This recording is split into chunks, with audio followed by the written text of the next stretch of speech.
All right, so welcome to session 3. It's Thursday, April 28th. We're going to lead off with the challenge that I left off with on Tuesday night, which was the convert to hours and minutes.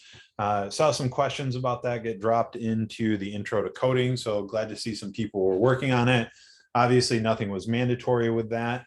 We're going to go ahead and cover that now, then we'll get into the slides and we're going to talk about some built-in methods today. So we've got convert hours to minutes. Let's go ahead and fork the REPL.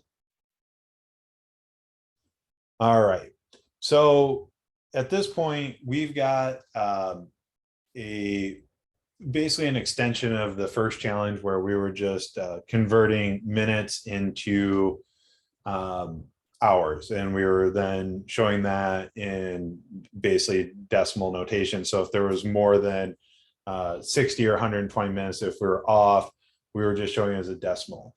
So right now, this is actually kind of the first challenge that we've ran into that's a little bit different than all the other ones. So if we look at this, kind of ask the same questions that we always do at the start of a challenge. How many inputs do I have?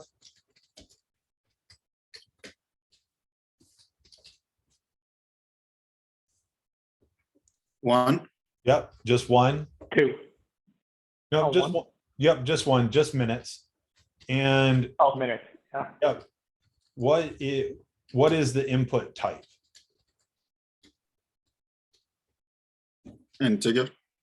Yep, an integer.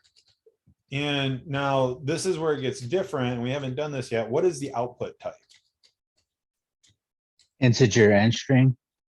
Nope, it's just a string, right? So we're taking some numbers here, but the only thing that we're outputting is a string. So we're outputting, we have one output, which is one string. And so in the internal workings of our function, we're going to take some integers and we're going to plug them in to a string, but the whole thing is going to be represented as a string.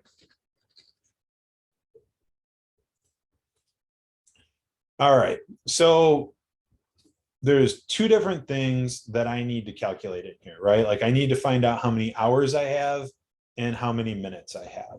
So when we did this the first time around, right, like we were just taking, so we'll say let hours equal minutes divided by 60, right? And so if I do console.log, actually we're console.logging in. Well, we're just going to do true. So let me do this. You dropped the ball. Should that be hours, minutes? Yes, eventually it will be, right? So, but we're going to iterate through this a step at a time. Okay. Right. So if I spit this out, oops, I don't need to console.log this. I just need to return it.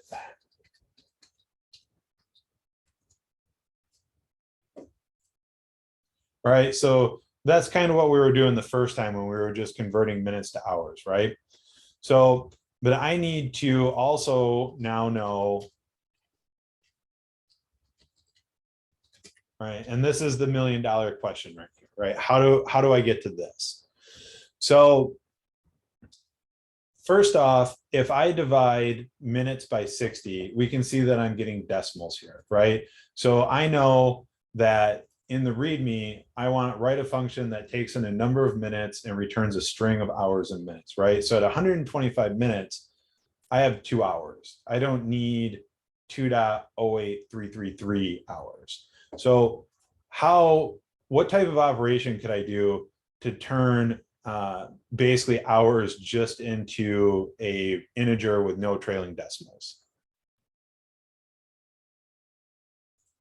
So I see modulo out there, and I also see parse in. So if I do this, I think what I should get out of this is 5. Right, so modulo gives me the remainder. So 60 goes into minutes twice, and then that's 120, and then the remainder is 5. Same thing with this, it goes in twice, the remainder is 55. Okay, so I did see a math.floor out there. So that's something that we haven't really played around with yet. But this is something, especially while you're playing with algorithms, you're going to run into quite a bit. So if we look at math.floor JS, and we end up right back here. So again, like I said, repetition, repetition, repetition. We go to the same docs. We're looking for the same answers in the same places. We're doing the same thing. So math is a built-in math module in JavaScript, right? So math.floor. Let's take a look at what it does. Math.floor function returns the largest integer less than or equal to a given number. So math.floor 5.95, expected output is 5. 5.05, expected output is 5. 5, expected output is 5. Negative 5.05, expected output is negative 6. This looks a lot like something that I'd want to do, right? So if I'm getting 2.083, I want it just to tell me 2. Okay, so that's this to me seems like a good next step. Now, before I head back to the code, let's take a look at some of the other things in here, right? Like some of the stuff I don't use, right? Senior high school, walked into function statistics, trigonometry, got a math book that was bigger than any other book put on my desk. And I said, you know what? I think I'm going to take an elective. I don't need this credit to graduate. I don't know trigonometry. I don't use like the A cosine in here. Like I've never used any of this. However, what you will use a lot is absolute value. So math.abs, right? We can look in here. And so this will give us the difference between 3 and 5. The difference between 5 and 3, it's always going to give us the absolute value. You will use this, right? Probably one of the most powerful ones down, or one of the most popular ones down here, math.random, right? So we can use this to help generate like a random integer. And this basically produces it's math.random, it produces a semi-random number between 0 and 0.99. So to get a random integer, you can see like we'll build out like it takes a little bit more to get a whole integer. It just basically gives you a random number between 0 and inclusive of 0 but not 1, so 0 to 0.99. But back to the math.floor. All right, this looks like a good next step for us. All right, so if I take minutes divided by 60 and I wrap this entire thing and I say math, and we can see, so when I got to math, interface math, const math, an intrinsic object that provides basic mathematics functionality and constants. Okay, so it gives me a description. Floor returns the greatest integer less than or equal to a numeric integer. So notice how your tool is giving you breadcrumbs on your way. Like you're not flying blind. I mean, you can if you ignore all of this, but it's doing what it can to provide information and help you out with this. So let's go ahead and run this again. Right, and I get 2 and I get 2, which is kind of what I'm looking for. So let's just go ahead and make sure we're on the right track. So if I were to say 185 hours, that would be a string of 3 hours and 5 minutes. And so what I'd be hoping for is to see 3 right here, and I do. So this looks pretty good to me. So now I need to get minutes. So what would be a good way to figure out what minutes are left over here?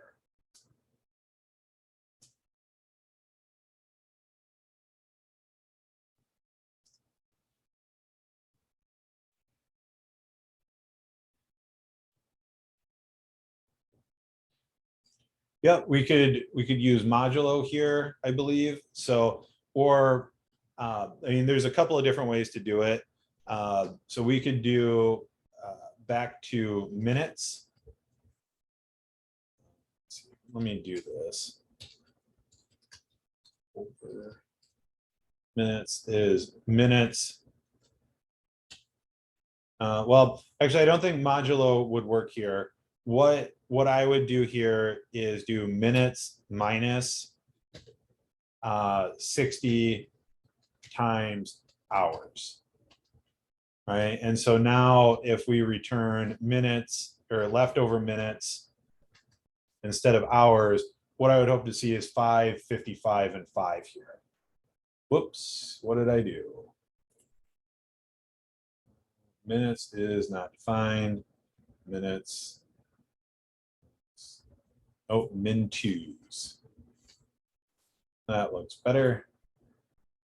So 5, 55, and 5. Okay, so I've got my two different variables here. Right now, I'm just returning one or the other. I need to return a string.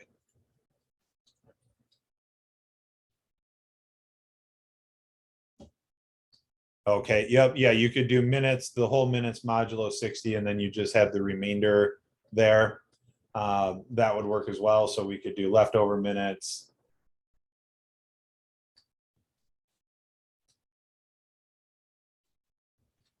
Modulo 60. So less keystrokes, so a better answer. Either one will get you there. But again, typically the one that we can type with less going on is better. And so now, what would be my next step to solve this? What do I actually want to return out of here? A string. Yep, I want to do a string. So most likely what I would look at doing here is some backticks. And then I'm going to do the string literal and basically add my variables in line with my actual string. So I could say hours, and leftover minutes.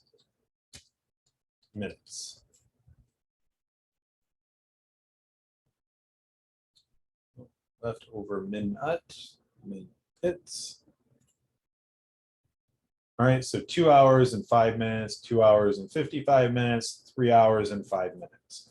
So let's go ahead and uncomment our comparison operator here. Also get rid of this.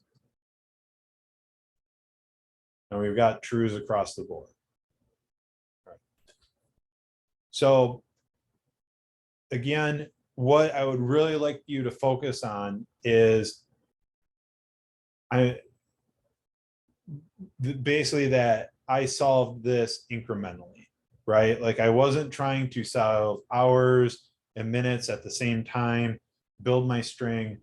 I want to solve one part of the problem. There's basically 3 parts to this problem, right? Like I need to figure out how to get my hours. I need to figure out how to get my minutes. And then I need to figure out how to return my hours and minutes in a string. And this is a very straightforward and like entry-level algorithm, but the technique that I'm using becomes more and more important as there are more steps and more problems or more parts to the problem that you're trying to solve. Because if there's like 6 or 7 different parts to this problem and you start working on parts A, B, and C, and you get tripped up a little bit, then you start working on part F, and then you swing back around to part D, it becomes very easy to get lost in your code. And then it makes it very difficult to dig yourself out. And a lot of times what people end up doing is just deleting it and starting all over again. Again, not a big deal for homework assignments, but like you go to Code Platoon or any other coding boot camp, like typically the assessments are going to have a time limit, right? And then firsthand experience. I mean, basically, there's nothing worse than being like 2.5 hours into a 3-hour coding challenge and you do something that breaks everything and you didn't save your work enough times along the way. And now you're just like in an absolute panic trying to figure out what you broke. And so taking small incremental steps is definitely the way to go. All right. If there's no other questions about what I did here, then we'll go ahead. Oh, go ahead. I have a question about this, I guess, problem. So if you look at the expected outcome, if you go to the Markdown tab, I guess I misinterpreted what the question was asking. Are we supposed to be solving to the test or solving to what the example is?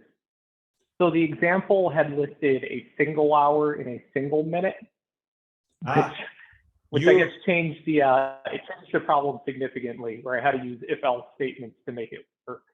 But Yes. I see now I didn't need to. No, you're absolutely correct. I missed that. So good call out. Rewind this part of the video later and show it to your friends. You were smarter than the instructor today. Yes, I completely missed that. So I apologize. All right. So there are more than 3 steps to this problem. The 4th step to the problem is, and I just had some bad examples pasted over here. Let's go grab the other ones. So again, great save. Let's grab these guys right here.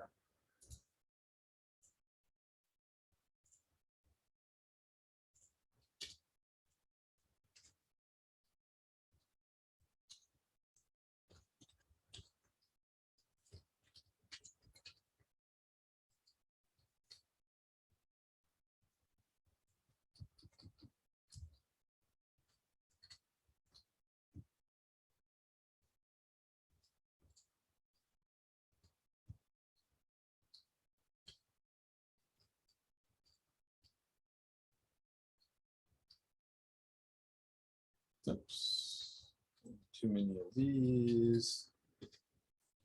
All right. So there we go. Passing here, failing here because I'm not correcting for plurality here, or for singular or plural, and also here where it says minute. So what are some steps? So what are we looking at to be able to take the next steps on this? What is one of the concepts that we learned about that we can use to tackle this? Yep. So basically conditional logic. So in if else, we can do if. So let's go ahead and say, so we'll do if hours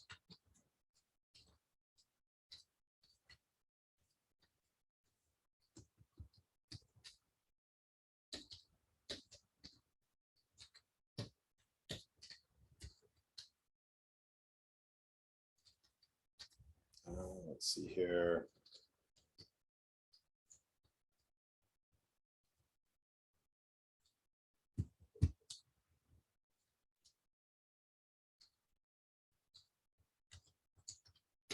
We'll call this our text, and we'll say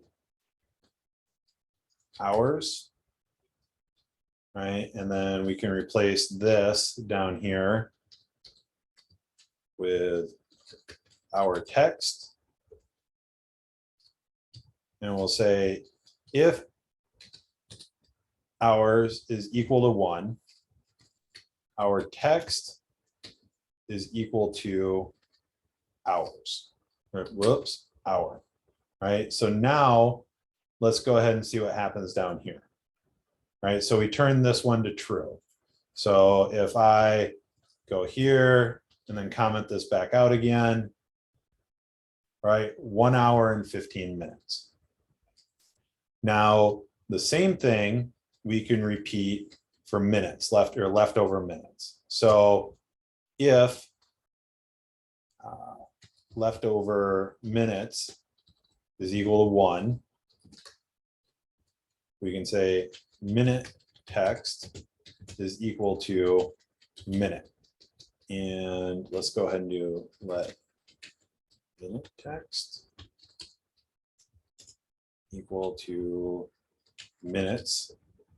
And if we come down here and hit it, right? And so now, oops, what do we do here? Oh, we got to replace it down here.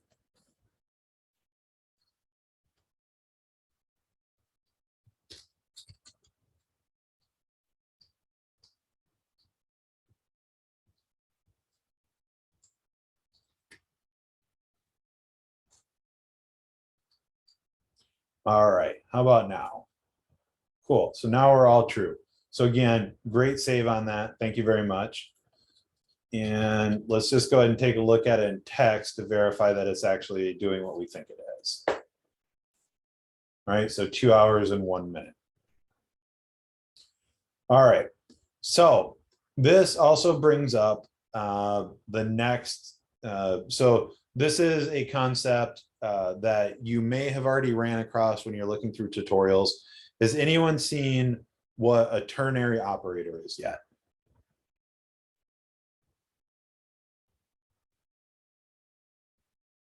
If not, no big deal. I'm going to show you something. So yes, that is the question mark and the colon. So an if statement can also be expressed in what's called a ternary operator.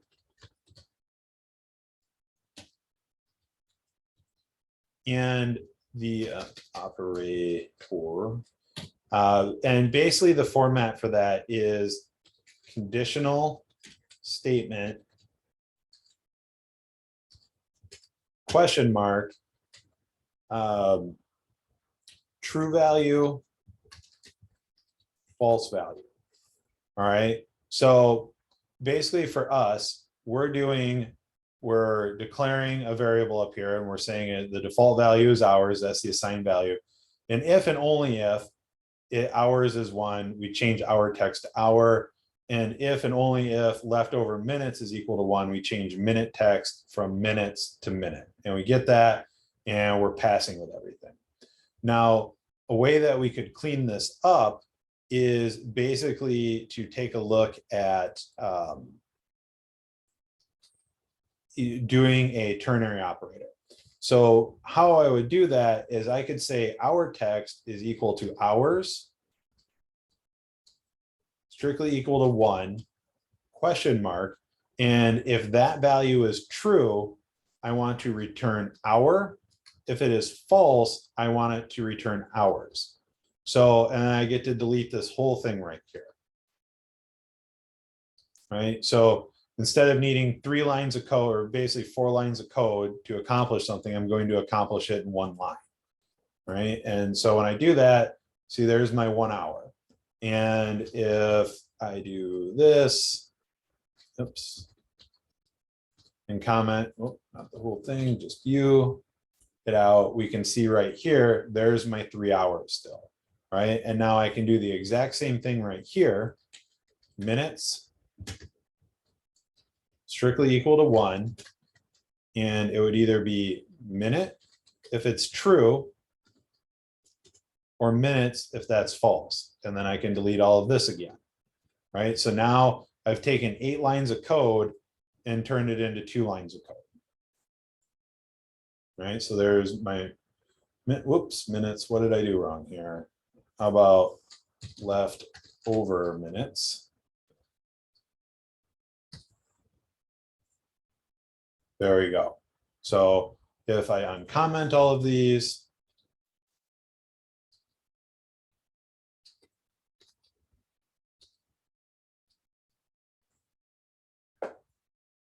right, I'm running true across the board. Now, I can also go even further if I wanted to. And this brings up an important concept in software development, which is being concise versus being easy to read, right? So this, I come in here and I can say, okay, this is how I'm figuring out my hours.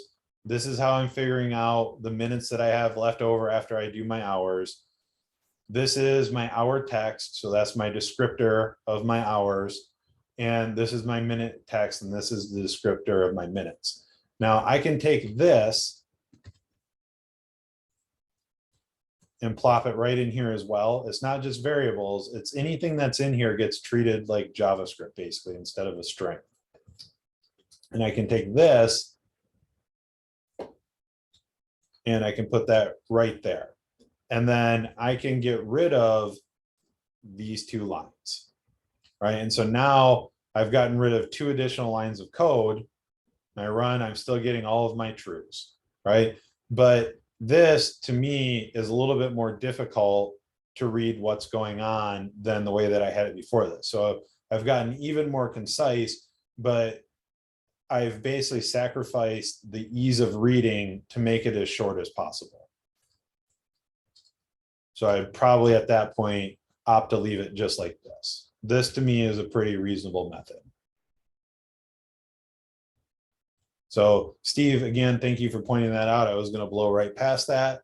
And is there any other questions on some of the stuff that we talked about?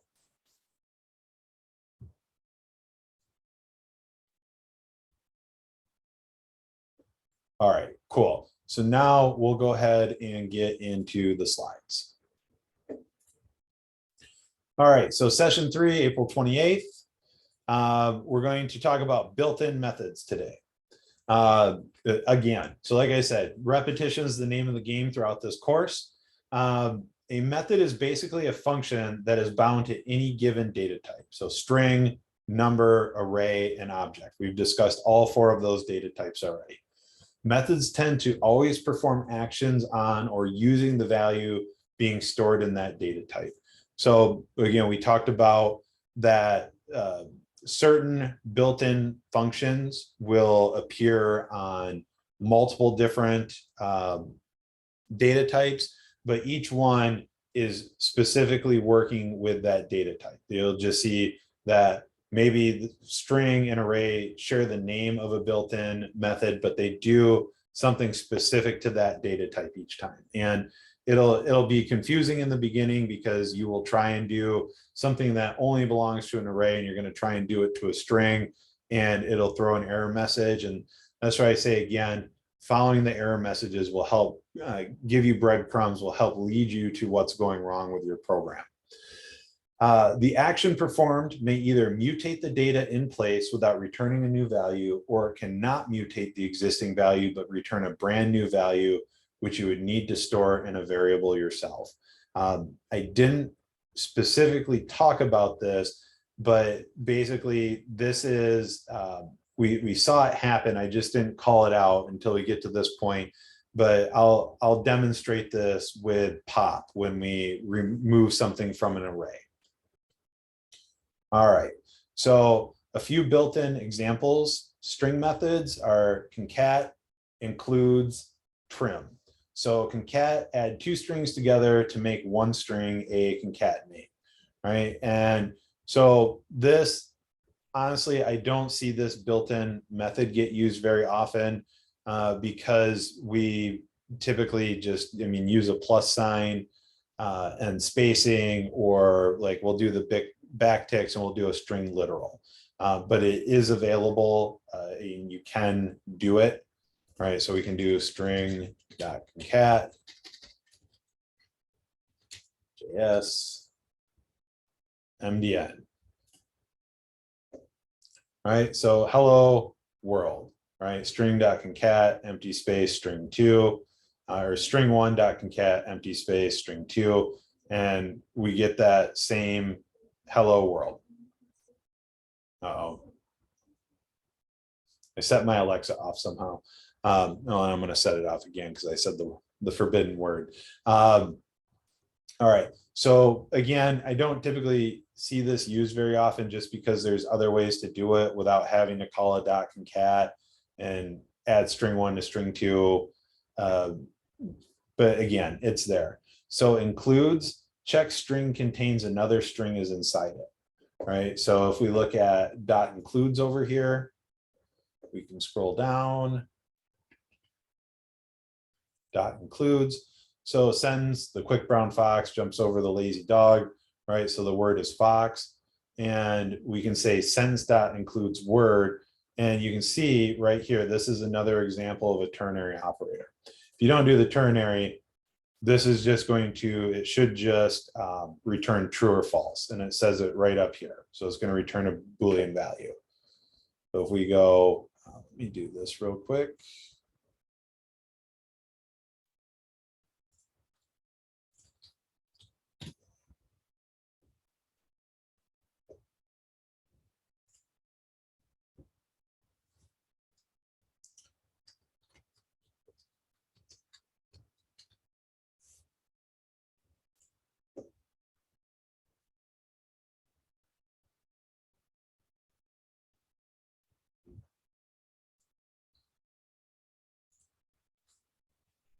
All right, so if I say let words equal, I really like to code in JavaScript, right? And so I can now say console.log words.include. Let's see, is it going to tell me anything? Looks like we're just going to be a white screen now. And I can say 2. Oh, words that include, probably includes. There we go. Includes method, string includes, position number, so and so on. All right, so that's true, right? And same thing. So if I say Charlie, false. If I say 2, false. So notice that we're it's an exact match, right? So capitalization is important, right? And so if we, what is something that maybe we could do if we want to see if the word's in there regardless of capitalization?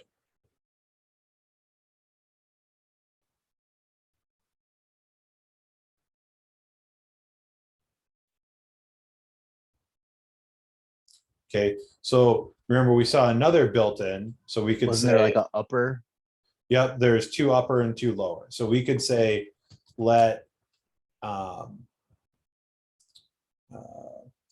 formatted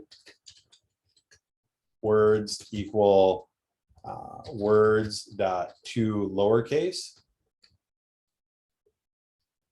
I don't know if I need the method call there or not. And then instead of checking in words, we could say formatted words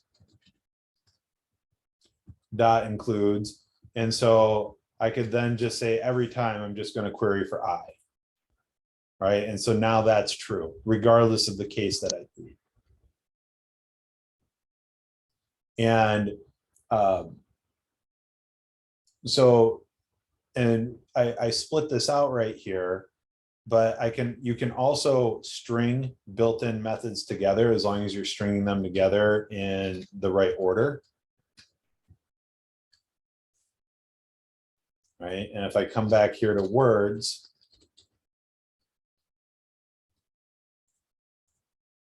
true. Right. And you can keep going as long as they're in the correct order. So you can chain these together, but for demonstration purposes, it basically, especially like as you're learning it for the first time, it can be a little bit more difficult to understand what's happening in this chain of events. So splitting them out into like individual steps isn't necessarily the wrong answer. But once you know that you're getting the right answer, then you could take the opportunity to refactor and try and break it down into something a little bit more compact. Right. And so, and this would work for the same thing, like if I do JavaScript. All right, there's my true. So even though it starts with a capital, we're getting it because we're taking it to that. So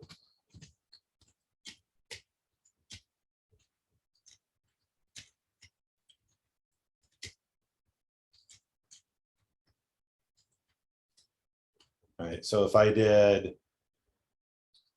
it just said order is important, so I should just stop there and not shoot myself in the foot. But hopefully this won't work, but we'll see what happens. Okay, so right, so it's saying that basically you can't do it in this order. Like I can't do it on the dot includes, which is good, because if it worked, then I would feel silly. All right, so that's dot includes. That's kind of the concept that we can string these together. What do we got next? All right, so dot trim chops off any white space characters at the beginning and the end of a string.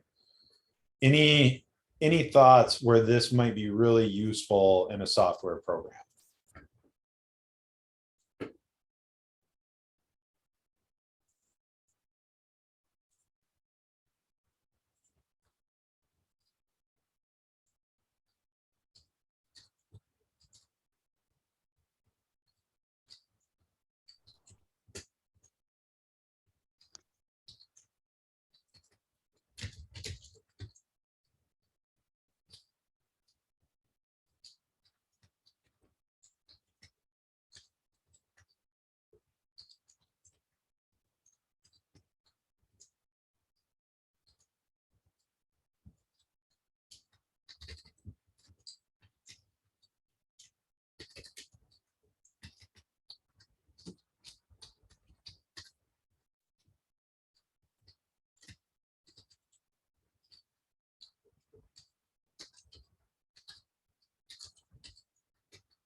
All right.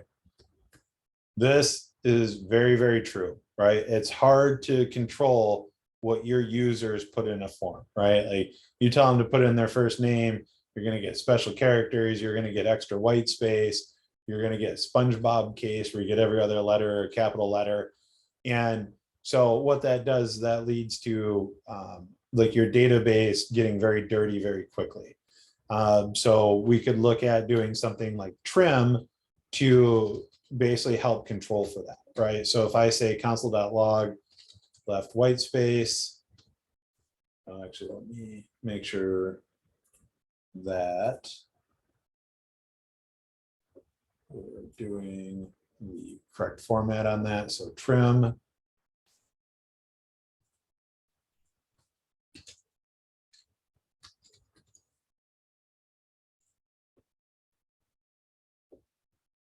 Yep, so we just call, we tag on a dot trim there at the end.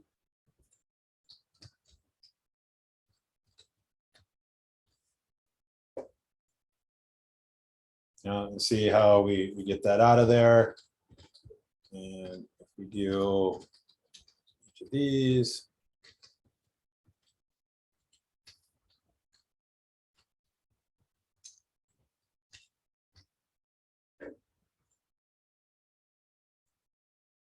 right, so notice how everything lines up. It's hard to see that we're trimming out the white space on the right, but it is gone. And then, but everything is definitely lining up on the left. All right, so that is dot trim. All right, number methods to fixed. We've already used this in class. To string, so turn the number into a string version of the same number. And so this is something to pay attention over here. So you notice how our string is coming out in white text. A Boolean is kind of that orange color or gold color, right? So if I do console.log 13, right, it comes out as gold. So if I do, let's see here, that probably needs to be wrapped inside it, maybe. Number JS integer to string. All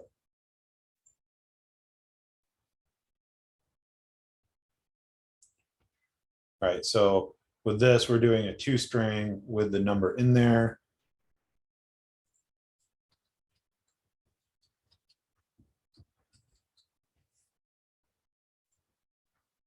Oh, well, what did I do here?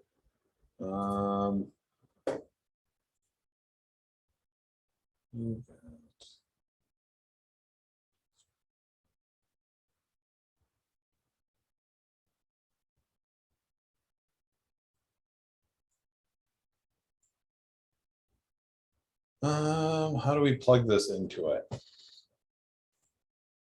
Sorry, I can't read the C math.abs to string 0 color.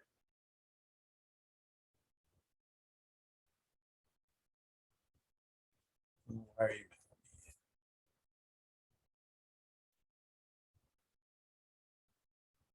I'm not. Oh, maybe it is number dot to string.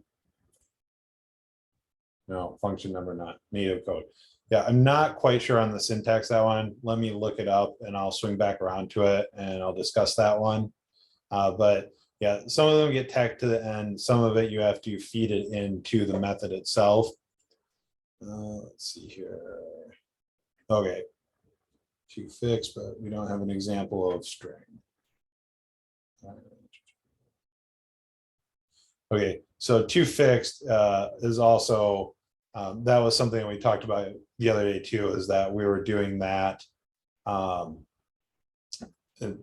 When we use the to fixed, when we do the decimal place, and I was talking about that we weren't getting the true value is because it's still this number behind the scenes, but we're seeing the string value of it. So note that it comes back in the quotes. So I'm wondering if I can just do this. Betting it's going to yell at me. Yeah, it's going to yell. I can't do that either. All right, I'll figure out the format to plug that into, and I'll come back and explain that. All right. So arrays and built-in methods on arrays. So we have quite a few of these. We're going to use pretty much all of these throughout the different challenges. So this is, I gave a PDF copy of the slides. This is a good one to keep around. And this is where we start to talk about when we mutate in place, or if we basically, the action performed may either mutate the data in place without returning a new value, or it cannot mutate the existing value, but return a brand new value, which you would need to store in a variable yourself. All right, so let's go ahead and get into this. All right, so if we take a look at our array, so let's say let names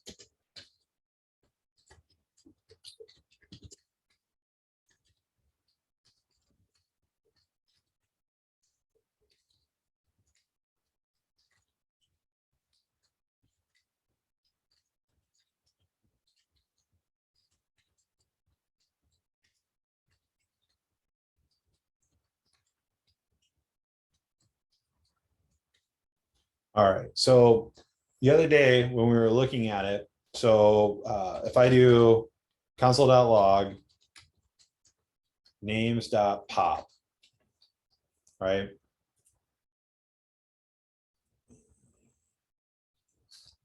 Those out, right? I'm taking the last name out here. So now if I do console.log names, all right, see how I have physically actually removed and mutated this data, right? So I've changed it. So everywhere before this happens, when the software looks or the program looks at it, it's going to see Twix in the array. After I run pop, every other place that I look at it, basically it will no longer see Twix in there. It'll end in Reese. And if I don't do anything with this name, then it disappears for forever, right? If all I do is names.pop here, right? Twix is gone.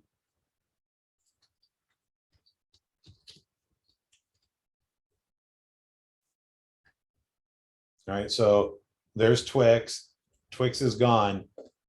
There is no way for me to access Twix right now, right? Like that piece of information basically is right here in this line of code. But once the computer goes to the next line of code, it is gone for forever because I have failed to save it, right? So I can say let Twix equal names.pop. And then if I come down here and I say console.log Twix, there's Twix, right? So now I could take, and again, the same thing here. Pop was the first one, right? And where are we at here? There we go. So sorry, pop was the second one. That removes the element from the end of the array. Push adds it. So if I come back in here now and say names.push Twix, and I console.log names a third time, right? Now Twix is back in the list, right? And same thing, because I've saved it,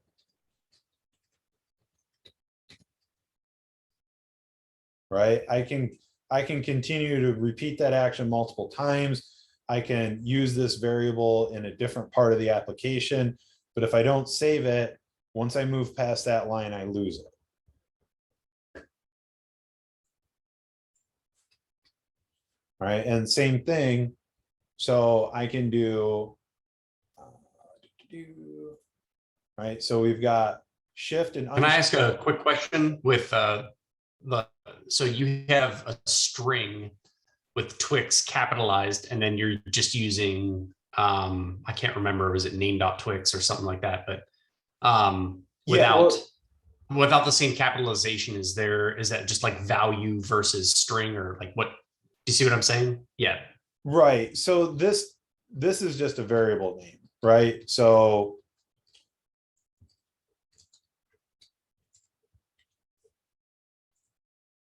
right, it doesn't have an impact on what's happening. So I just called it Twix. I mean, more appropriate than ham sandwich would be like Twix was a cat, a foster cat that we had. And so the variable can be called whatever you want it to, right? Like, I mean, and even past that. So we could do last name in array, right? So is names.pop. And so that is pulling the last name out of the array. And so now that I have it saved, I could do, okay, so I got rid of that. And so I could do names dot, I believe it's shift is removes the first element, unshift adds an element. So I could take names dot unshift and say last name in array, right? And now Twix is the first name in the array, right? So I basically removed it from the array, popped it, saved it to its own variable, and then I can use that variable to do whatever I want to with it, right? So I could say unshift last name in array to uppercase, right? And so now I popped it off, I grabbed it and I added it back in, but at the same time, I sent the whole thing to uppercase, right? So once I save it in its own space, then I can start to manipulate the data as I need to, add it back in, send it wherever I want it.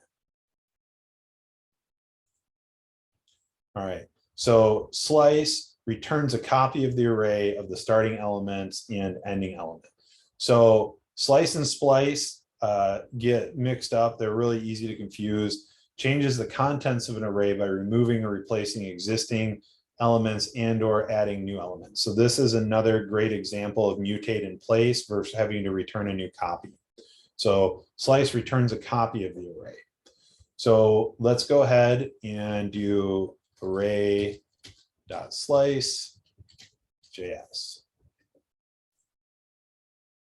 All right, so the slice method returns a shallow copy of a portion of an array into a new object selected from start to end not included, where start and end represent the index of the items in the array. The original array will not be modified. The original array will not be mutated in place, is what that is saying, right? And so we've got some different examples here, right? So we can grab, I'll just grab these instead of typing them all out. And we can go through them one at a time here. Right, so if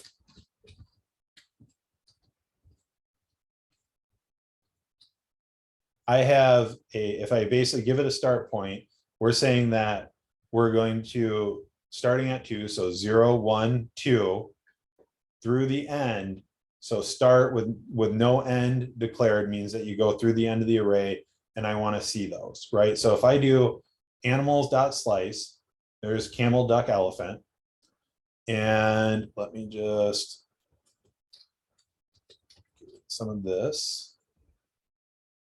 All right, so this is the slice of animals. Now, if I just do console.log animals, right? Animals is still in bison, camel, duck, elephant. I've sliced this off and it does it and it makes a copy. But again, I am not saving this copy anywhere. So after this line of code executes, it's gone for forever. So what I would want to do is say let's see here, const new animals, right? And so if I say animal slice.to, and now I do console.log new animals, right? So now this slice is saved into its own array. And again, I can start to do things like console.log, or I have to type it again, like .length, right? And now I would expect to see the length of 3, right? And if I do animals.length, even after the slice, right, there's still 5. So I've not done anything to mutate or impact this animals. I'm just taking a copy of it, right? And now the same thing here.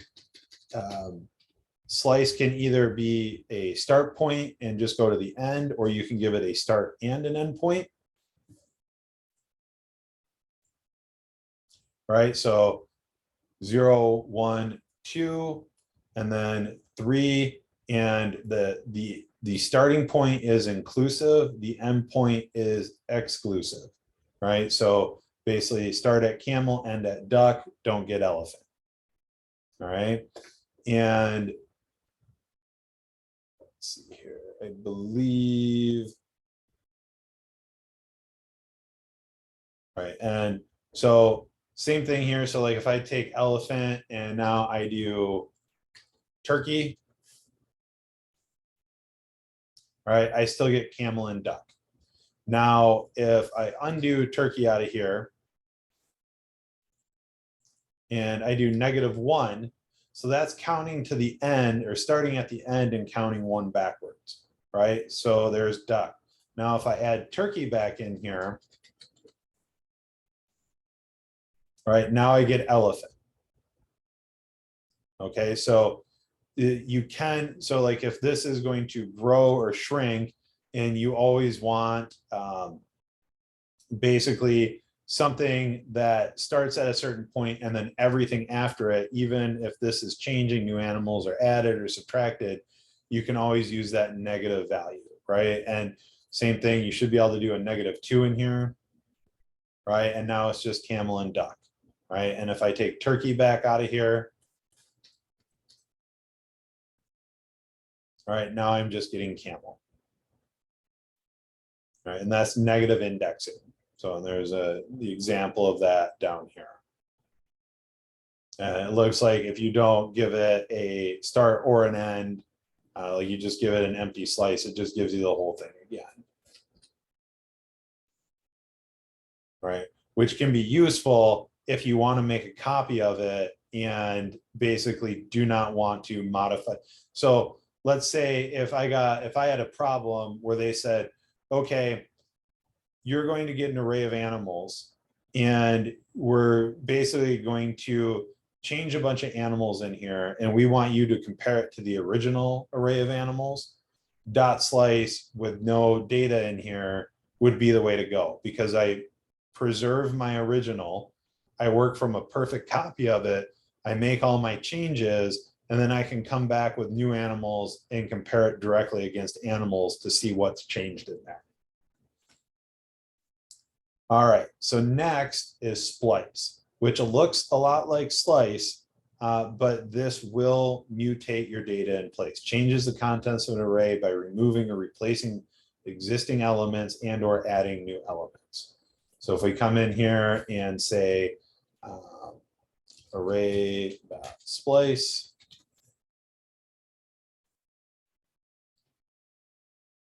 so let's go and grab these.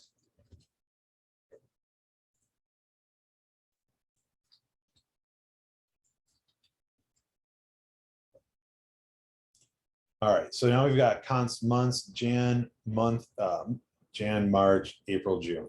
So we can index, or we can insert, we can replace. So let's go ahead and comment you and you out for right now. All right, so, and again, we can hold this over here. No, this is kind of the first time one of these has been popping up, right? So array string dot splice. So the start So the first number you put in is where you start. The delete count is the second. So notice it doesn't say like start, delete count, thing to insert. Basically, but when you hold it over here, it'll tell you exactly what's going on in here. So start, param delete count, param items, elements to insert in the array in the place of the deleted elements, and then returns an array containing the elements that were deleted. So if we were to do this, right? So now starting at index 1, so 0, starting at index 1, delete no items and insert February. Now notice this is months, right? So we're console.logging months here. Before, when we made a change up here with new animals and then we console.logged animals, we did not see a change in animals. Notice this isn't new months. Like we're mutating this array of data in place. And the same thing. So I could say, if I do 1, 1, what I'm hoping is that it will move to index position 1, it will delete one item and it will replace it with February. Right? So now I go Jan, Feb, March has been deleted, April, June. All right, and same thing, if I change this back to 0 and I change this to 0, right, now Feb gets put in front of January, right? And same thing, so I could do 2, right? So now Jan, Feb, we delete March and April, and then it goes to June. Right, and I can also delete something and then not insert something additional. Right, so now we came in, went to index position 1, deleted one thing, didn't insert anything, and then April, June. And so what happens here as well is notice that I'm console.logging month. I'm not console.logging month.splice. So if we do that, right, there's my March. So Splice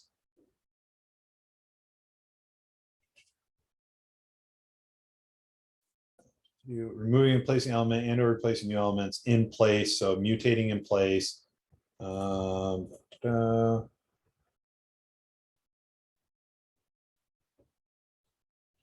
return value, an array containing the deleted elements. So if I go, let's say if I do 0 and 3, right? So now I've got Jan, March, April. And I can still insert Feb. All right, so now I've got Feb and June in here, and Jan and March are over here. And so this is the difference between splice and array. Like, to be very honest with you, it can be a little confusing. If you're not sure which one to use, I mean, you can always ask. I mean, Slack, ask a friend, or if you don't have anyone to ask, try one. And if it doesn't do what you're expecting it to do, try the other. And you got a 50% chance of getting it right. All right. So index of returns the index of an element. So if I look back up here and log those out. So if I want to know what index position March is in, so I can say months dot index of March. Oops, it would help if I console.log that.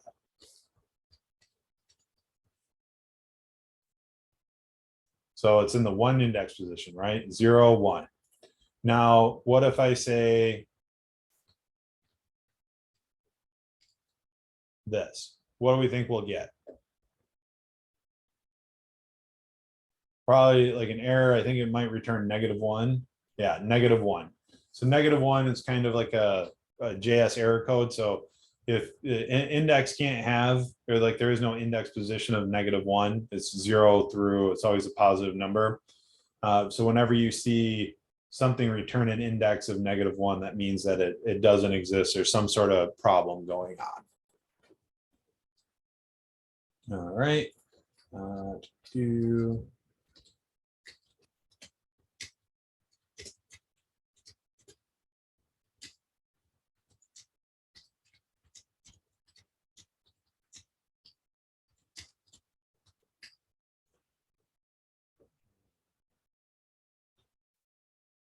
All right, joins all elements of the array into a single string.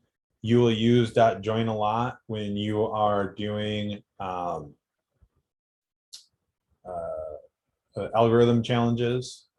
So if we say,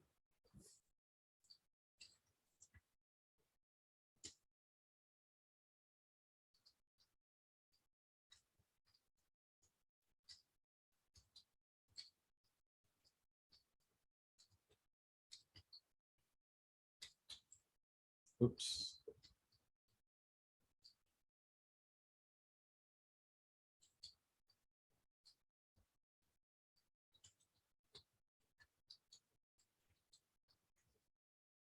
All right, so if I just console.log example 1, there's my array. I like hamburgers. So if I do .join, let's go ahead and see if it's going to give me. So join separator. So I need a separator in here as a string. Adds all the MLS array, all of the elements of an array into a string separated by the specified separator of the string. Param separator, a string used to separate one element of the array from the next if the resulting string if omitted, the array elements are separated with a comma. Right, so if I take this and I don't put anything in there, I get I comma like comma hamburgers. Very, very useful if you're doing CSV. However, I'm not. So if I just put an empty string in here, right, we'll smash it all together. And if I put a space in here, that looks a lot like maybe what I'm looking for there. Right, now that looks like a normal string. For each executes a function on every element of the array. .map does something very similar. We've already kind of talked about those two. And that is pretty much it for where we're at on the challenges. Or I'm sorry, on the slides for the day. Let's see here. Any questions? Any of the stuff that we covered so far?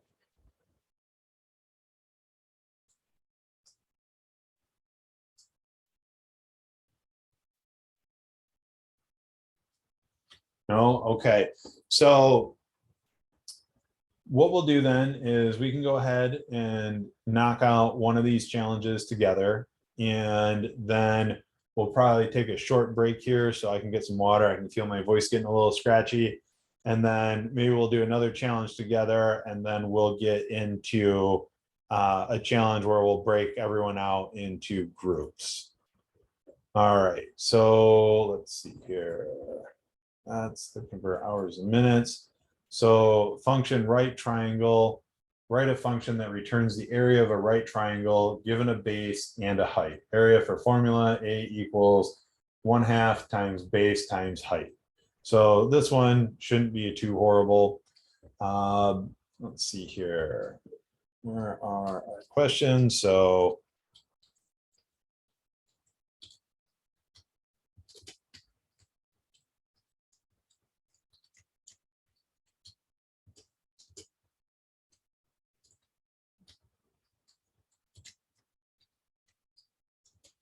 all right, how many inputs are we working with?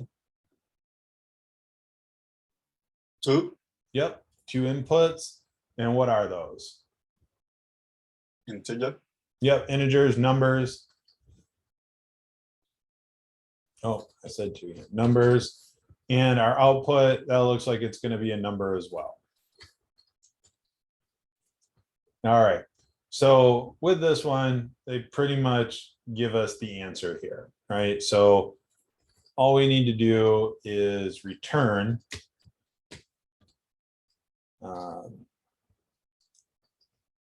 And as they write it,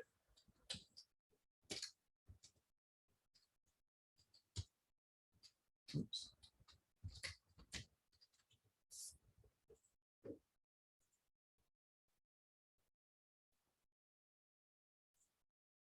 Yep, and there we go. There's our two trues. So, and again, it's all multiplication, so it doesn't really matter the order that we do them in.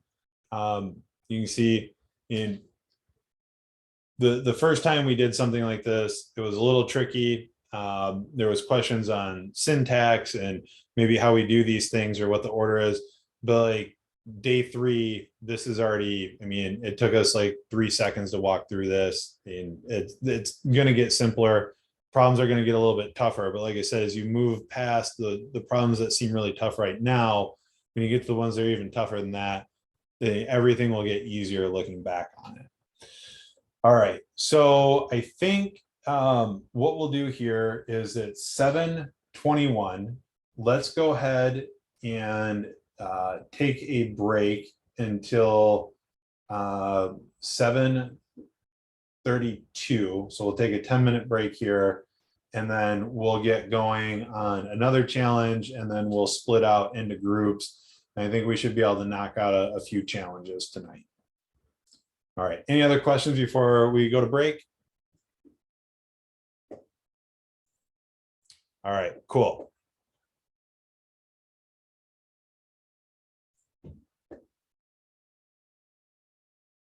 All right, welcome back from the break.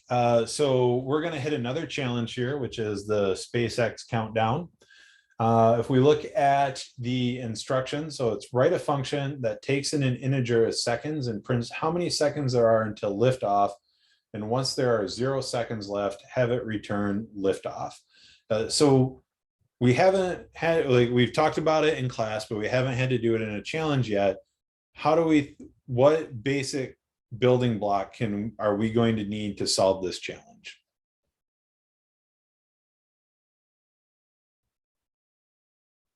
Yep, Scott got it right in the chat here. So a loop. We could do this as a for loop. We could do it as a while loop. I can write it both ways so we can see how it works. But we're going to want to do a loop. Let's see here. We are going to say number of inputs, right?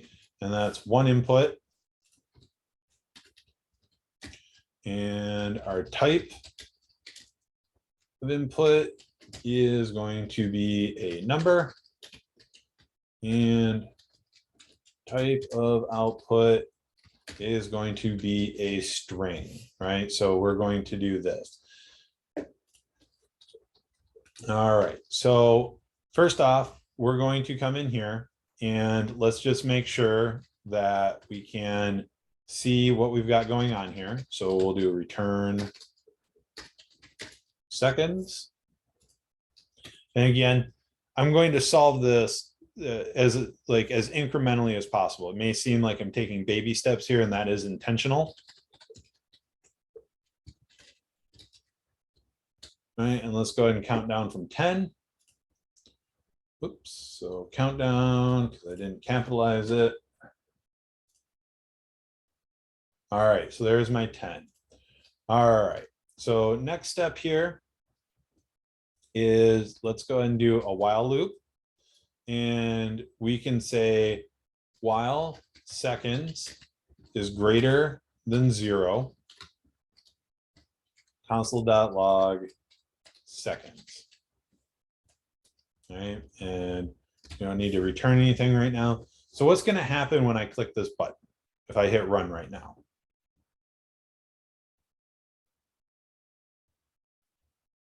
It will come from 10 to 0. Okay. Or 10 to 1. Yeah. So am I doing anything to decrement my loop? It would just say 10 over again. Right. So if basically this is the condition that I'm trying to reach to, if I'm not doing anything to get to that condition, or if I'm not doing the right thing to get to that condition, I'm going to create what's called an infinite loop. All right. And you can see my little cursor flipping back and forth down here. And this will probably run for quite a while, but eventually like each 10 that I'm printing is taking up a little bit of memory in the virtual memory in this REPL. And if I let it run long enough, eventually it's going to run out of memory and then it's going to crash. All right, so I can stop that. So not only do I need to console.log my seconds, I also need to do something that moves my seconds towards the right thing, right? So I can do this. So now I've got 10, 9, 8, 7, 6, 5, 4, 3, 2, 1. So I'm stopping at 1. If I come back to the README, it says countdown to 0, right? So what could be one way that I would change this to get to 0?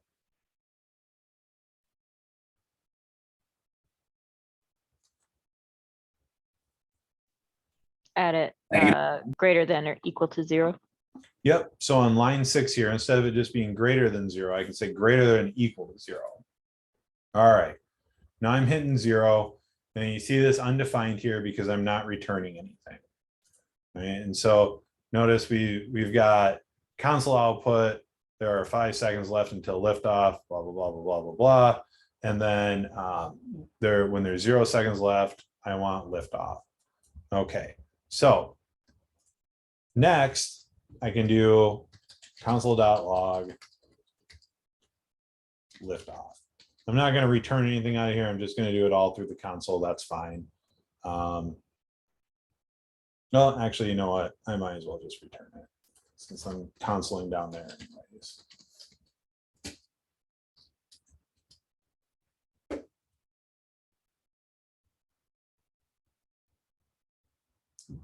What do we do here?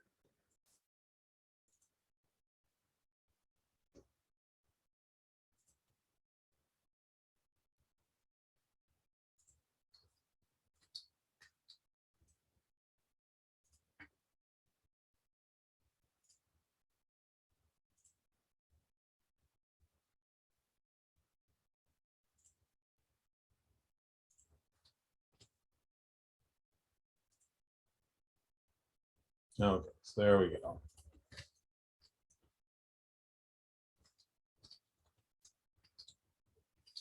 Sometimes REPL will freeze up on you. You're not doing anything wrong. It just it is what it is.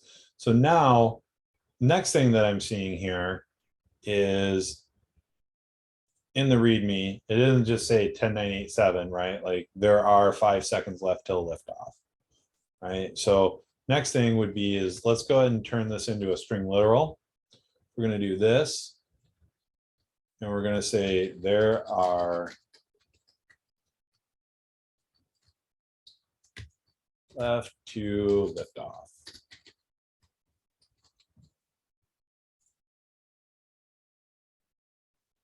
Right. And so format, yeah. So that's basically what they're asking for. And if you notice here, there are 1 seconds left until liftoff. So kind of just like what we did in the last one. There are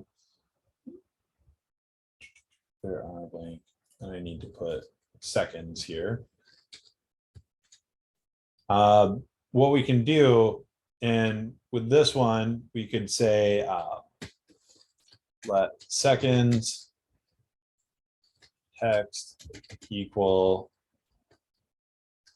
seconds triple equal to 1 ternary operator.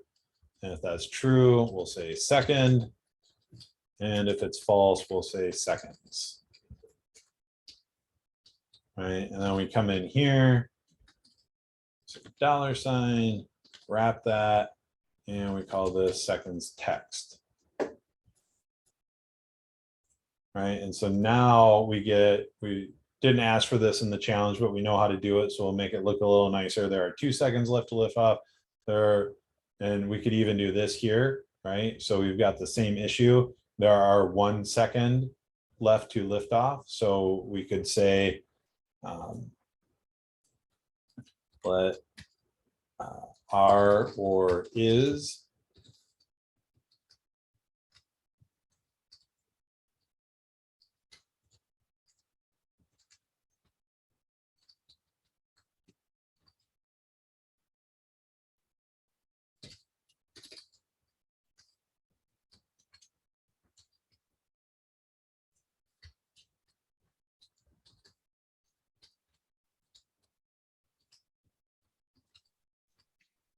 have a question though. For 0 seconds, do we have to put an S at second also?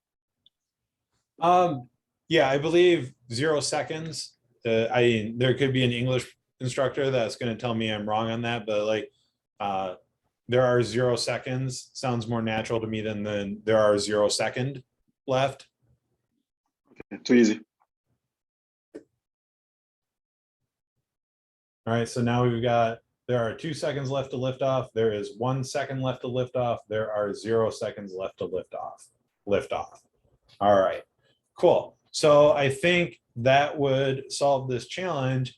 And notice how, again, instead of just like going from top to bottom, writing each line as I need to go, and I solve one part of the challenge, I feel comfortable with it, identify what my next step is, and then I move to the next part of my challenge, right? And so we came in, we made sure that we can see our seconds, we created a while loop, right? We output our seconds, and then we saw that like we weren't stopping at 0. So we updated our while loop to make sure that we were hitting 0. And then we did our return statement that basically was the last line that we needed. And then we came in here and we created our string literal and we fed our seconds in. And then we were looking at basically the text in the string saying we could make this look a little bit nicer. So we fixed the seconds text. We noticed that the is or are or is could be a little bit better. We fixed that. So we didn't try and do 2 things at once. We identified a problem, we solve it, we move on to the next one, and we keep going and we keep iterating until we get to the solution that we like the best. All right. So this next challenge is going to be a little trickier. So we're going to need to do some iteration here. And actually, I apologize. Before I move to this, I said I would do this as a for loop as well. So let's go ahead and take a look at this as a for loop as well. All right, so we can say for let I equal 0, or actually we'll say we'll let I equal seconds, and then while I is greater than 0, 0, we'll start there, and then I minus because we're decrementing, right? And we'll do, we can just grab the guts of it here.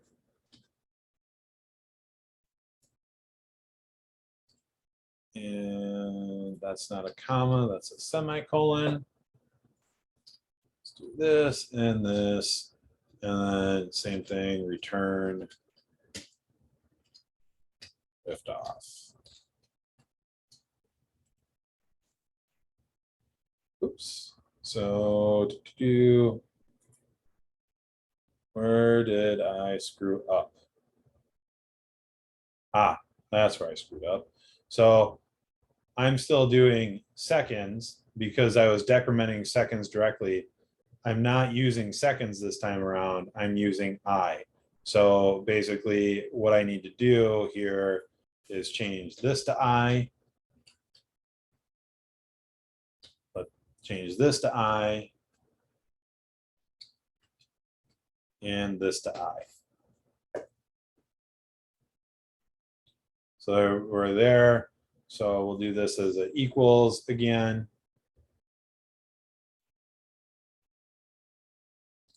It's going to yell at me again.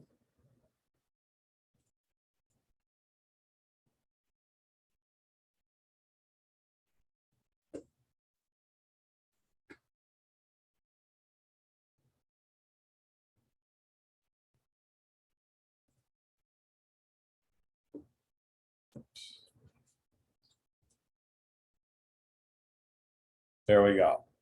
So same. So this, again, we're not modifying seconds directly because same thing here. So I'm done with my for loop. If I console.log seconds, right, seconds is still 10 here.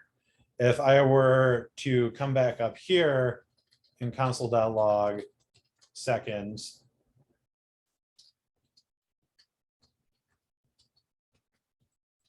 right?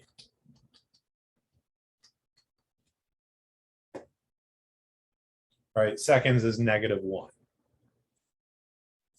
And so like with this one, with the while loop, we're directly modifying seconds. With the for loop, we're going to declare an iterator. We're using the iterator as we go through. Both of them are kind of nice. They have trade-offs like seconds, like you see that it's seconds you're going through here. But with here, you don't, it makes it harder to forget that you need to decrement down. Like, because if we leave this off, we just count for infinity. All right. So now, so any questions on the difference between the while loop and the for loop? Okay, we're good. Cool. So next then, we're going to write a method that returns zeros. So it looks like, let me see here. There's about 23 people-ish in class.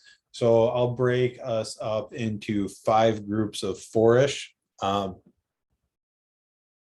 And then I'll give everyone 20 minutes to work on this. What I would ask is that one person in each group shares their screen and that you work on it together. If you, and again, I'm not going to twist anyone's arm to do it. If you choose to work separately, you can within your breakout rooms. I mean, feel free to ask questions. But I encourage you to start working through this as groups and start to be able to communicate about this, because it is one thing to be able to type it out. It is something else to be able to articulate the problem and work through the problem as a group and communicate with each other. Like, that is a huge skill that will help you get your start as a junior developer. So it is 8:03. It's going to take me just a second to set up the breakout rooms. I'm going to send everyone to the breakout rooms. Again, this is the remove zeros in the challenge list. It's about the 10th one down or so, 8th one down. And and you just click on it, fork it over. I'll go ahead and drop it in the chat for everyone. All right, and I'll go ahead and pause recording. All right, so this is the remove zeros challenge. I brought everyone back from the breakout rooms. This is one where it kind of seems like, oh, hey, this isn't going to be that bad. And then the more you dive into it, the more complex it seems to get. Basically, there are some very easy ways to do it if you use .filter. And I sent out a broadcast message saying, please don't use that. If I were to do it in a real life scenario, that's exactly what I would do. I wouldn't do what I'm about to do. But again, as we're learning algorithms here and wanting to understand what happens under the hood for .filter, I mean, honestly, I probably wouldn't even use .filter. There's a big JavaScript package out there called Lodash, which is a third-party package that has it adds additional functionality to the built-in methods that we already have in JavaScript. And really, kind of the way people describe it is basically it's the way you wish the built-in methods worked. And there's a bunch of extra ones that are super useful that you don't get in everyday JavaScript. All right, so let's take a look at what we've got going on here. So we have, I wish I wouldn't do that every time. We have one input.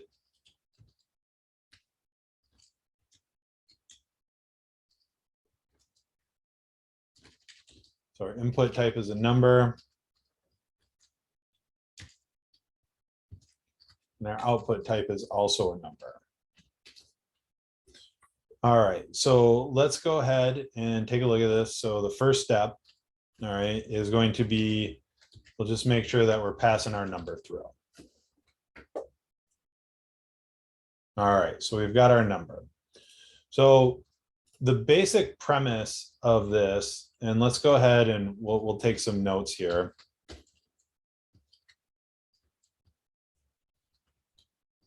So we need to filter through, or so need to iterate through our number,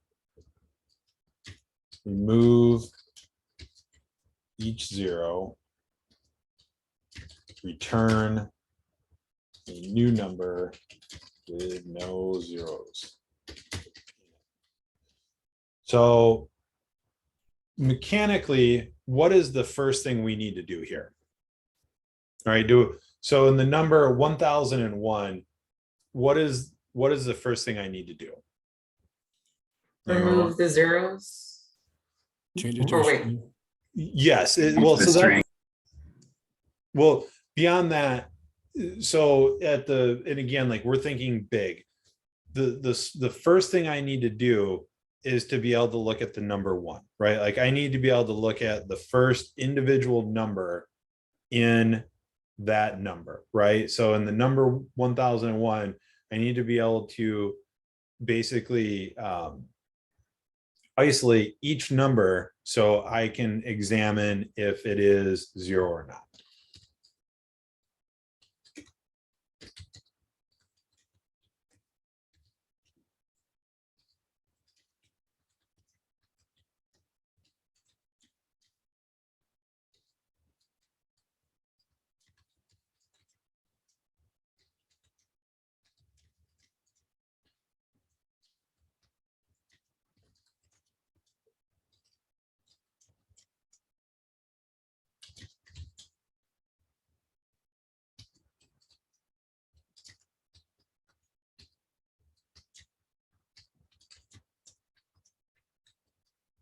Okay, so this breaks it down even further, right? And so how do I split up those numbers or grab each individual number? Can I split apart a number? Did anyone Google that? You want to make it an array? Is that what you're getting at? So yes, eventually I want to make it into an array, but because a number is right. So because if I take, Make it a string first. sorry, what's that? I was saying that make it a string first. Right. We'll need to make it a string first because you can't split apart a number, right? And so the first step that we want to do here is turn our number to a string.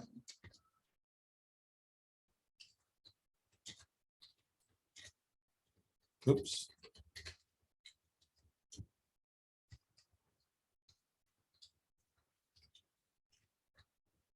Right. And so notice when I do these, they're gold, they're numbers. So if I change this,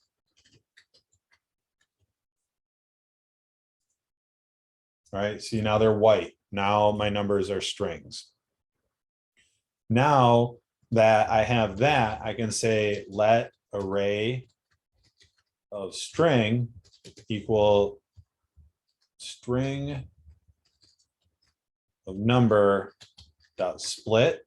And if I do this, oops, I need to change this to array of string. Right, I've got a string of my whole number in an array. So let's take a look at split. It'll give it to me now. Array dot split. Right, so this is for string, and basically if I give it a separator, it will output whatever I give it as a separator, it will separate on. So in this instance, I separate on space. So it basically separates on space and gives me whole words. If I do not give it a separator, just an empty string, then it will separate on every single character in the as we split it into the array. Where are we? Sorry, I've gotten myself to a point where I've opened too many windows.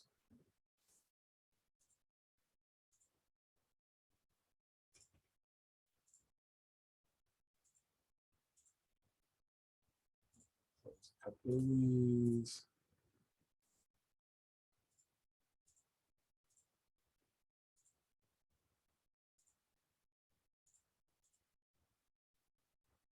Okay.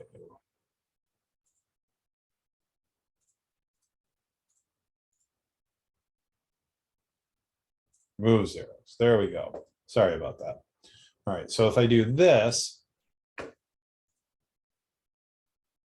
now this looks like I've got each individual string of a number in my array. So now if I want to say return array of string 0, right? I'm only looking at 1 and 5. So the first string, like index position of the string of that number.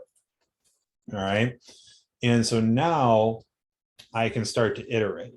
So I can say for let I equal 0, I less than array of string dot length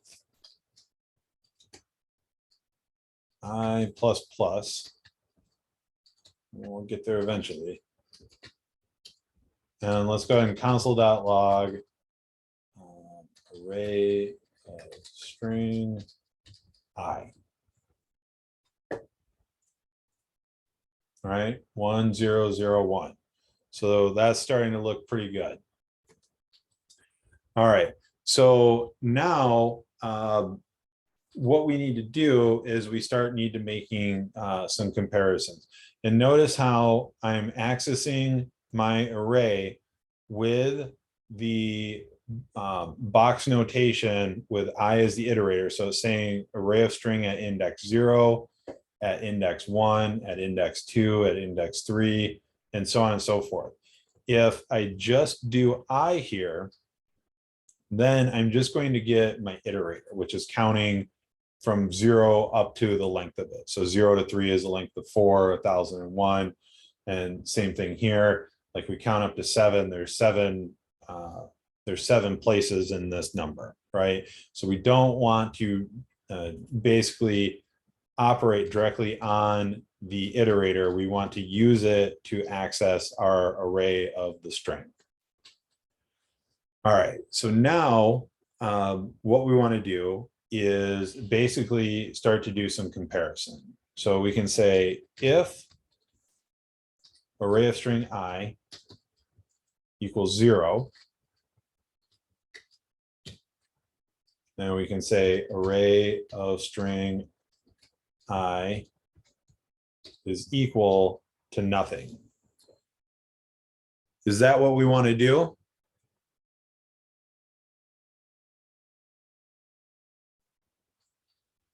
Let's go ahead and take a look here. So let's console it. Well, actually, we don't need to console that line. We're going to return our array of string.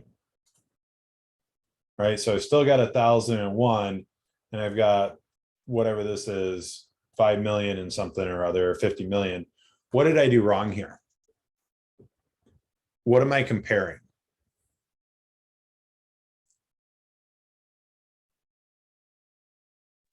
You said 0. Yep. Is that what I want to do? No, you want the string 0. Yep. So I'm comparing a string to a number over here, right? So I need the string of 0. That looks a lot better, right? Okay, so now what we're going to look at, and so we're still not to where we need to be. We're still returning an array out of here, right? And so now the next step that we would do, and we'll say let string of array equal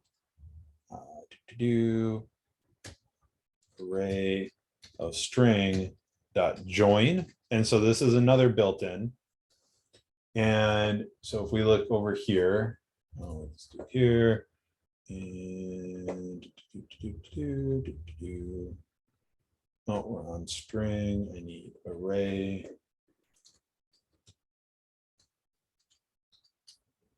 join.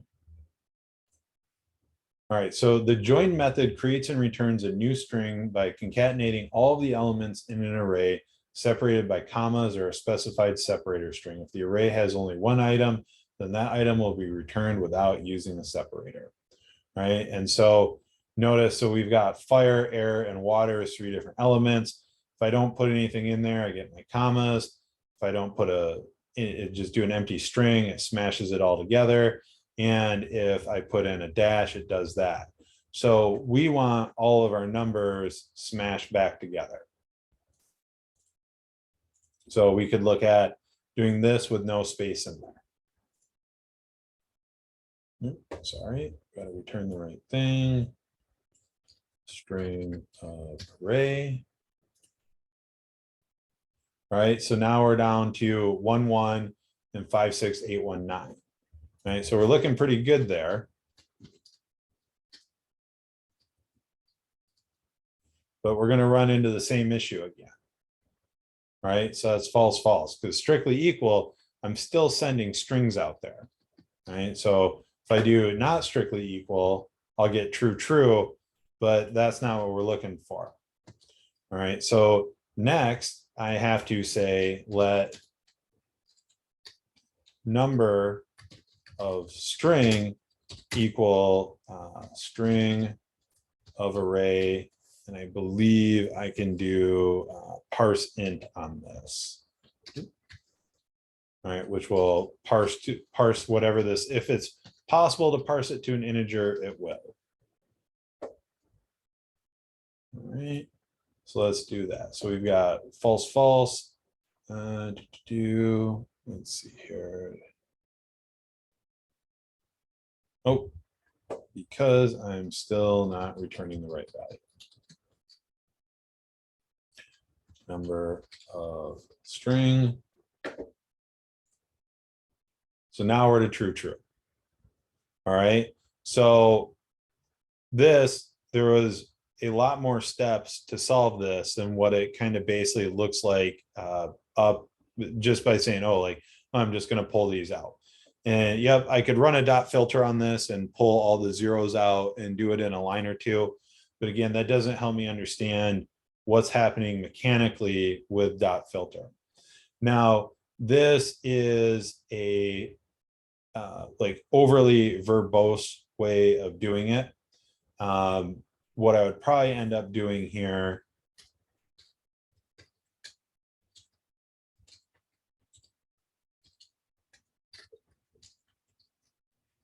would be something that looks a little bit more like this. So I would say let R equal number dot toString dot split. All right, and do that all in one. Let's go ahead and won't call that too short. We'll call it array, and then we'll do const or return. Sorry, I'll swoop down here. I just want to make sure I don't lose it. Return array. And so if we do remove zeros to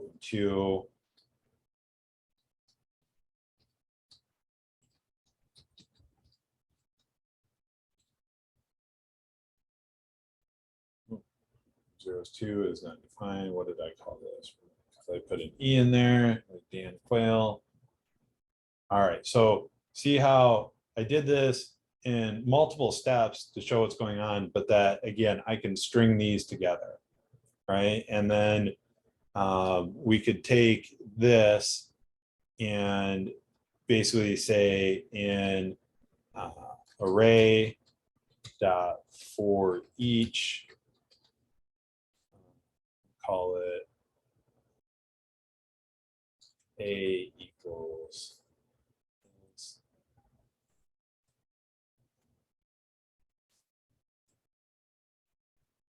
I think this will work. A triple equal to 0.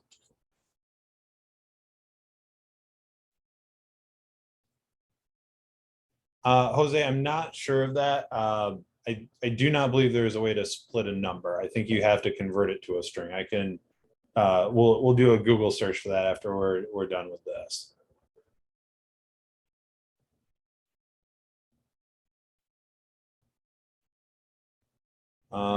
Lines 19 and 20, let's string of, I'm not sure what you mean by sum to array.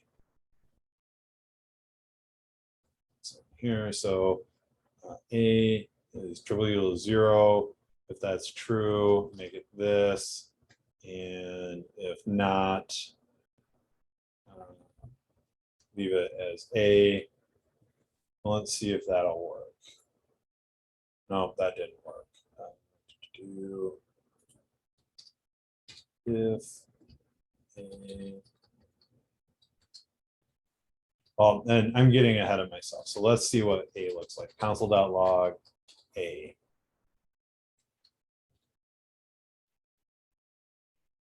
All right, so there's that. So if we say if A triple equals 0, right, and then say A equals that. Yell at me over this. Expected.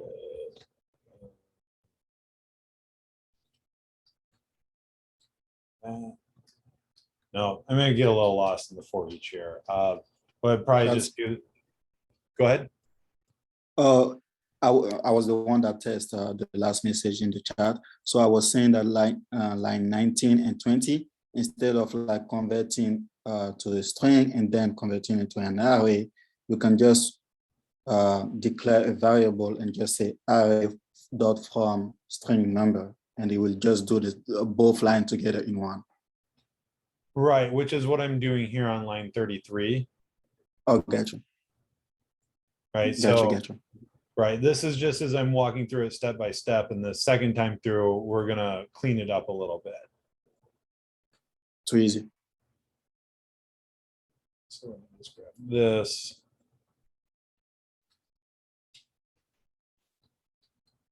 And then we'll just call this array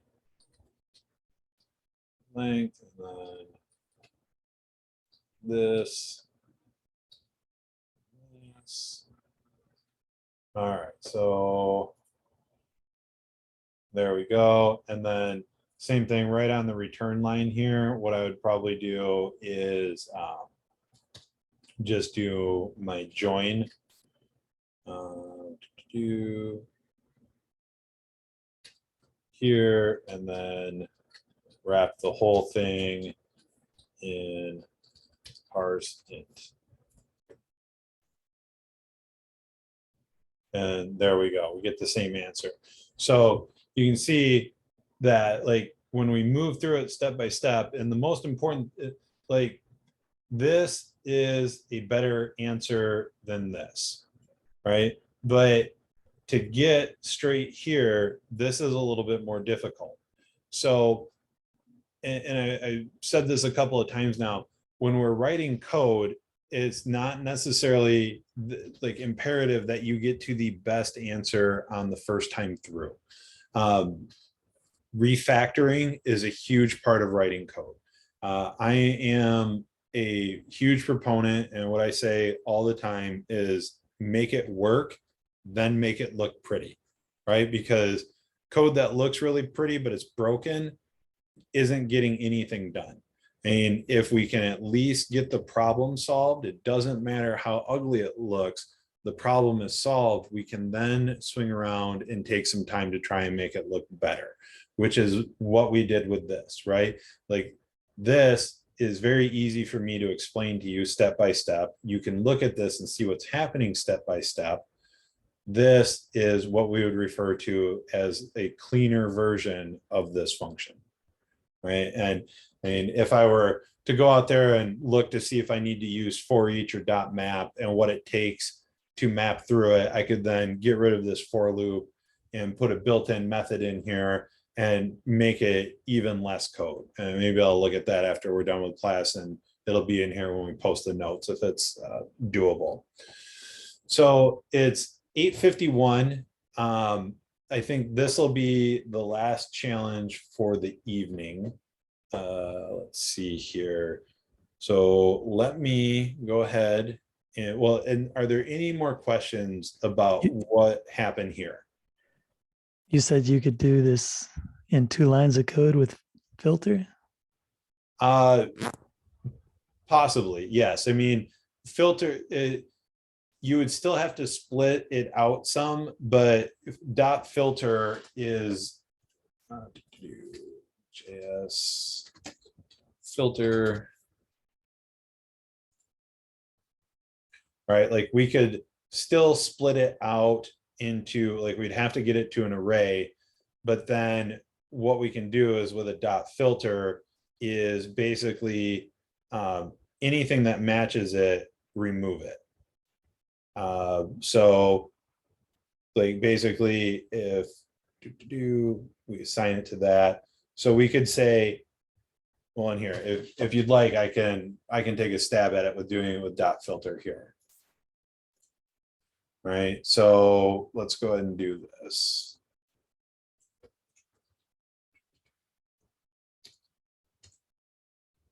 So this will be remove zeros 3, 3. So we still need to get it into an array, right? And then we can say, get rid of this and we'll say result equals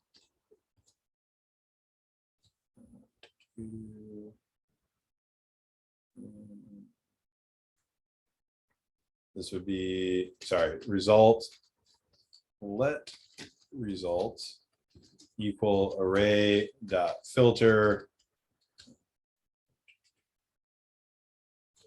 We would do num,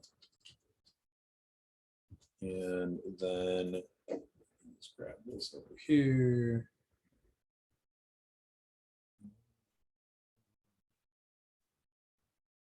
Okay, so yeah, we could do, and I guess a better name for this would be, because we're still dealing with a string, would be string of num, and then we need to do parse int string of num greater than 0. And I think this would work. This parse int might get me into trouble. Let's get rid of this for right now and say, let's return result and see what result looks like. No, string of num is not defined because I did string instead of str. All right, so there's our string. And now I can do result dot join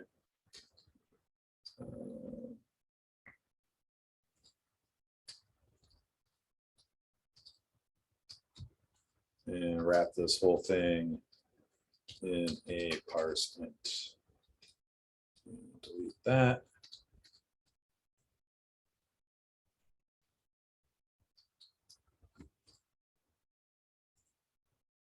And there we go.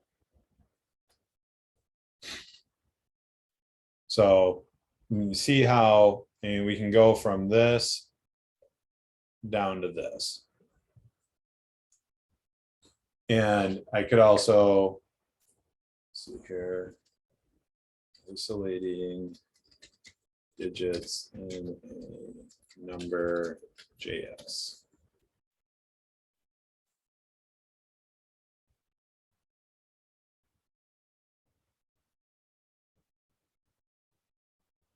Right, so it looks like they're, I mean, the top answer on this is to split it to a string. So I don't believe there is a way to directly split a number.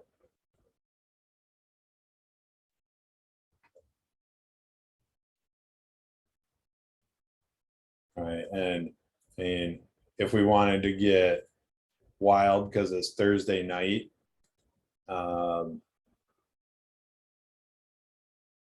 we could see if we could do this.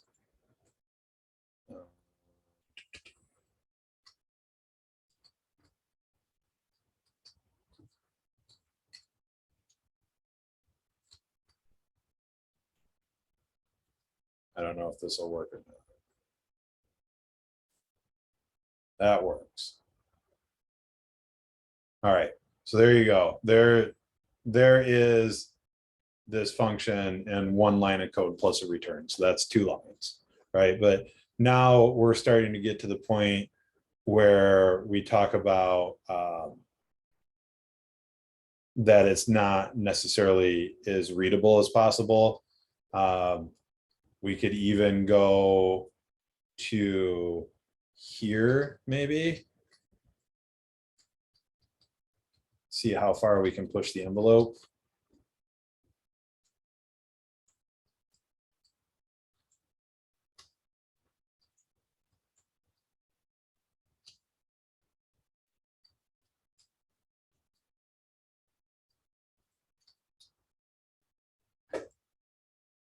There we go. There's the answer. So there's the answer in 1 line of code. Right? Not the most readable line of code, but again, like I said, we can get as bare bones as we want to.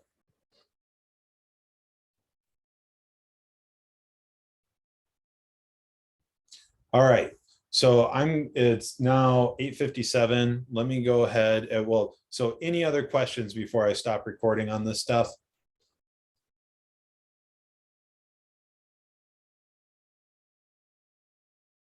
All right, so let me go ahead and stop recording.